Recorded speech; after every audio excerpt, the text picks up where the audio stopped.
Saudi अरब के crown Prince Mohammad बिन सलमान और पाकिस्तान के प्रधानमंत्री शहबाज शरीफ के बीच एक समझौता हुआ है, पर यह समझौता भारत के लिहाज से भी बहुत अहम है।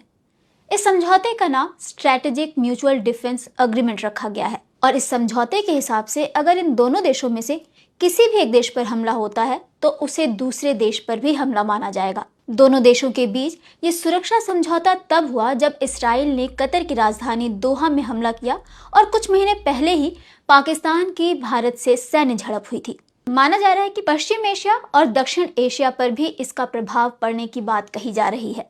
पाकिस्तान के प्रधानमंत्री शहबाज शरीफ 17 सितंबर को सऊदी अरब पहुंचे थे। सऊदी अरब और पाकिस्तान की ओर से जारी बयान में कहा गया है कि दोनों देश किसी भी आक्रामकता के खिलाफ मिलकर काम करेंगे। अगर दोनों देशों में से किसी एक के भी खिलाफ कोई आक्रामकता होती है तो इसे दोनों देशों के खिलाफ माना जाएगा। ऐसे में सवाल उठता है कि अगर भारत ने भविष्य में पाकिस्तान के खिलाफ ऑपरेशन सिंदूर जैसी कोई दूसरी कार्रवाई की तो क्या सऊदी अरब पाकिस्तान के साथ आ जाएगा? यही सवाल सऊदी अरब में भारत के राजदूत रहे तलमीज अहमद से हमने पूछा तो उन्होंने कहा कि फिलहाल ऐसा नहीं लगता है कि ये भारत के लिए बहुत बड़ा झटका है, लेकिन इसे लंबी अवधि में देखें तो भारत के लिए किसी भी लिहाज से ये ठीक नहीं है। उनका कहना है कि पाकिस्तान पश्चिम एशिया में बहुत प्रासंगिक हो गया है और भारत कहीं नहीं दिख रहा है। खाड़ी के देश अपनी सुरक्षा के लिए पाकिस्तान, तुर्की और चीन की तरफ देख रहे हैं और तीनों देश इस इलाके में काफी अहम हो गए हैं। ऑपरेशन सिंदूर के दौरान भी तीनों देश भारत के खिलाफ गोलबंद थे। ऐसे में भारत के लिए ये झटका तो जरूर है। वहीं दक्षिण एशिया की जियोपॉलिटिक्स पर गहरी नजर रखने वाले माइकल कुगलमैन ने एक्स पर लिखा है कि पाकिस्तान ने न केवल एक नया पारस्परिक सुरक्षा समझौता किया है बल्कि उस देश से किया है जो भारत का भी शीर्ष साझेदार है। ये समझौता भारत को पाकिस्तान पर हमला करने से नहीं रोकेगा, लेकिन तीन अहम शक्तियां चीन, तुर्की और पाकिस्तान एक साथ हो गए हैं। पाकिस्तान अभी बहुत अच्छी स्थिति में है। इस समझौते पर भारत के विदेश मंत्रालय ने भी प्रतिक्रिया दी है। गुरुवार को विदेश मंत्रालय की ओर से जारी बयान में कहा गया कि हम इस समझौते का भारत की राष्ट्रीय सुरक्षा के साथ साथ क्षेत्रीय और वैश्विक शांति पर पड़ने वाले असर का अध्ययन करेंगे। सरकार भारत की राष्ट्रीय हितों की सुरक्षा के लिए प्रतिबद्ध है, यानी भारत भी राष्ट्रीय सुरक्षा पर असर की ही बात कर रहा है। भारत के पूर्व विदेश सचिव कमल सिब्बल इसे बहुत गंभीर मानते हैं। कमल सिब्बल ने भी एक्स पर लिखा है कि इस समझौते का मतलब है कि सऊदी अरब का फंड पाकिस्तान की सेना को मजबूत करने में इस्तेमाल होगा। पाकिस्तान इसराइल के खिलाफ खुलकर अरब के देशों को परमाणु सुरक्षा देने की बात कर रहा है।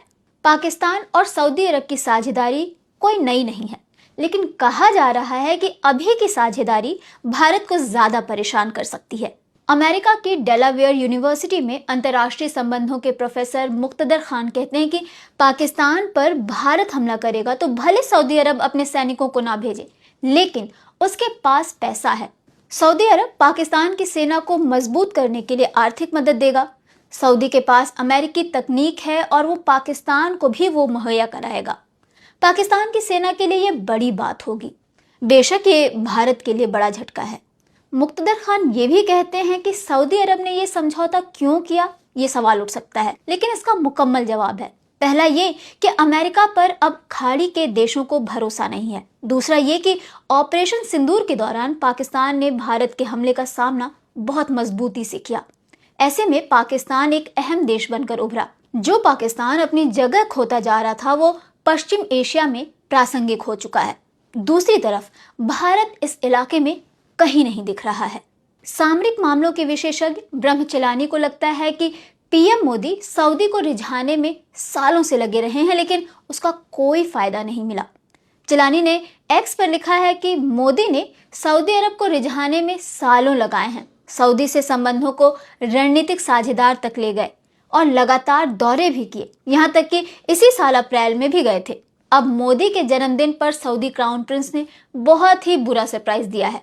अब सऊदी और पाकिस्तान किसी एक पर भी हमला दोनों पर हमले के रूप में लिया जाएगा। अमेरिका में पाकिस्तान के राजदूत रहे हुसैन हक्कानी ने एक्स पर लिखा है कि बहुत संभव है कि पाकिस्तान अब सऊदी अरब के पैसे से अमेरिकी हथियार खरीदने में सक्षम होगा, जो उसकी जरूरत है।